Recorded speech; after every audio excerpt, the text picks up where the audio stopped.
चुनावी दौर में प्रदेश की सियासत में सबसे अहम मुद्दे धान को लेकर फिर से घमासान की स्थिति बनी हुई है। बीते दिनों प्रदेश के राइस मिलर्स से ईडी की टीम की पूछताछ के बाद तथाकथित चावल घोटाले को लेकर जारी आंकड़े पर मुख्यमंत्री भूपेश बघेल ने पूर्व सीएम रमन सिंह और भाजपा को निशाने पर लिया है। बिल्कुल ठीक। और छत्तीसगढ़ में बीजेपी ने इस पर पलटवार में देर नहीं की।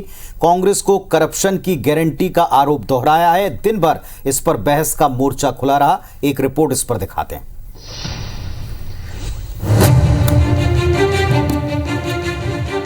बीते दिनों प्रदेश में ईडी ने राइस मिलर्स पर दबिश देकर चावल घोटाले को लेकर आंकड़ा जारी किया। इन्हीं आंकड़ों पर सीएम भूपेश बघेल ने सोशल मीडिया एक्स पर पोस्ट करते हुए गंभीर सवाल उठाए। उन्होंने लिखा कि ईडी ने एक बार फिर मनगढ़ंत आरोप लगाकर भाजपा को चुनावी मुद्दा दिया। अमित शाह के इशारे पर अब की बार चावल घोटाले की बात की जा रही है। कस्टम मिलिंग के चार्ज वर्ष 2022-23 में बढ़ाए गए, यानी अभी एक ही साल का भुगतान हुआ। तो फिर 4 साल के घोटाले का हिसाब कहां से आया? ईडी ने केवल 10-12 राइस मिलर के बयान पर पूरा अनुमान लगा लिया, जबकि एजेंसी को प्रदेश के 2200 मिलर के बयान दर्ज करने के बाद किसी आंकड़े की बात करनी चाहिए।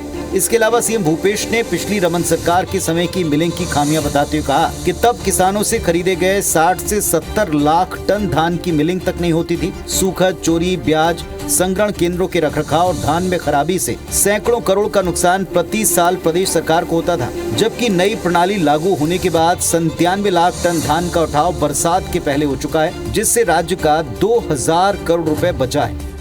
ईडी भारतीय जनता पार्टी के राजनीतिक विंग के हिसाब से काम कर रही थी और ये अपना चुनावी काम उसने शुरू किया है। भारतीय जनता पार्टी के मुद्दा देने के उद्देश्य से उसने चावल घोटाले की नई कहानी गढ़ी है। उसमें उसने काल्पनिक आंकड़े जारी किए हैं।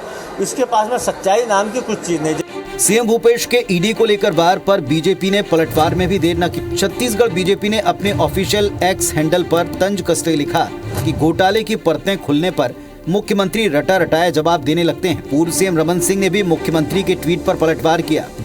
चुनावी फंड इकट्ठा करने के लिए भ्रष्टाचार की एक वसूली का तंत्र पूरा खड़ा किया और 175 करोड़ रुपए का ये घोटाला उजागर हुआ है।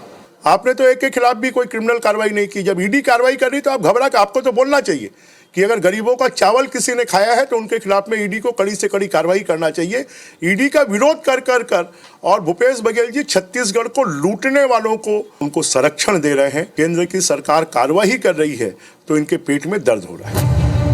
एक बार फिर केंद्रीय जांच एजेंसी की भूमिका, बीजेपी की मंशा पर सवाल उठाए गए। जांच के आंकड़ों को झूठा बताया गया और इसे सरकार को बदनाम करने की साजिश करार दिया है। तो दूसरी तरफ विपक्ष का ये दावा है कि जांच में गड़बड़ी के सबूत मिले हैं और सरकार जिम्मेदारों को बचाने के लिए सफाई में रटा रटाया झूठ परोस रही है। सबसे बड़ा सवाल, क्या वाकई इस तरह का कोई घोटाला हुआ है? क्या वाकई बीजेपी इस बार मुद्दों के लिए केंद्रीय जांच एजेंसियों के भरोसे है?